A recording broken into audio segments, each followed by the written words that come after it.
मला वाटतं त्यांनी किती हे सगळं नाटक केलं सगळीकडे जाण्याचं आणि ते काय डीप क्लिनिंग वगैरे चालू आहे. एक तर मी पहिलंच सांगितलं की ट्रॅक्टर आणि कॉन्ट्रॅक्टरमध्ये ज्यांना फरक नाही कळत, कुठेही काही साफ करायचा प्रयत्न केला तरी माथेवर जो गद्दारीचा शिक्का बसलेला आहे, पक्ष चोरण्याचा शिक्का बसलेला आहे, बापचोरचा शिक्का बसलाय, तो कोणी पुसू शकणार नाही त्या 40 गद्दारांच्या माथेवरनं. हे जग जाहीर आहे.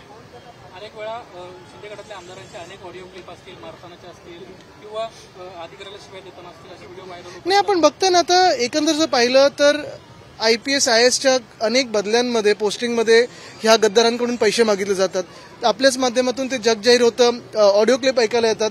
मला वाटतं काल पण कोणातरी धमकी दिलेली आहे. एका व्यक्तीचं तर किडनॅपिंग करतानाचा व्हिडिओ आहे.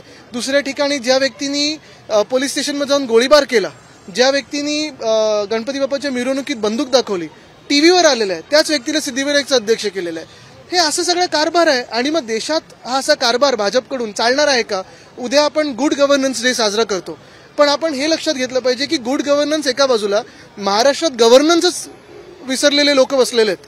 आणि हा प्रॉब्लेम आज दुर्दैव आपल्या महाराष्ट्राचा. विधानसभा मतदारसंघामध्ये ज्या पद्धतीने भरत शेठ उगवले आणि वक्तव्य केले होते त्याचा निषेध करण्यासाठी तुमच्याकडून मोर्चा काढण्यात आला, मात्र आपण बघितलं प्रकार काय घडला. मला वाटतं अतिशय निर्लज्ज, नीच असं घाणेरडं वक्तव्य त्यांनी केलेलं आहे, पण हे त्यांच्या मनातलं आणि हृदयातलं सगळं बाहेर येतं.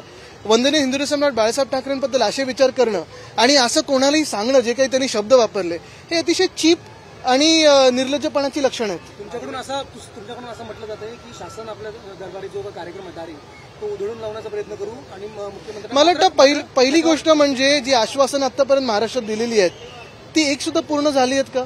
आता इव्हन मराठा आरक्षणावर काय सांगितलं त्यांनी, आम्ही फेब्रुवारीमध्ये अधिवेशन लावू. हे सरकार टिकणार आहे का तोपर्यंत? की काही त्यांनी सेटिंग केले मोठं टिकवण्यासाठी?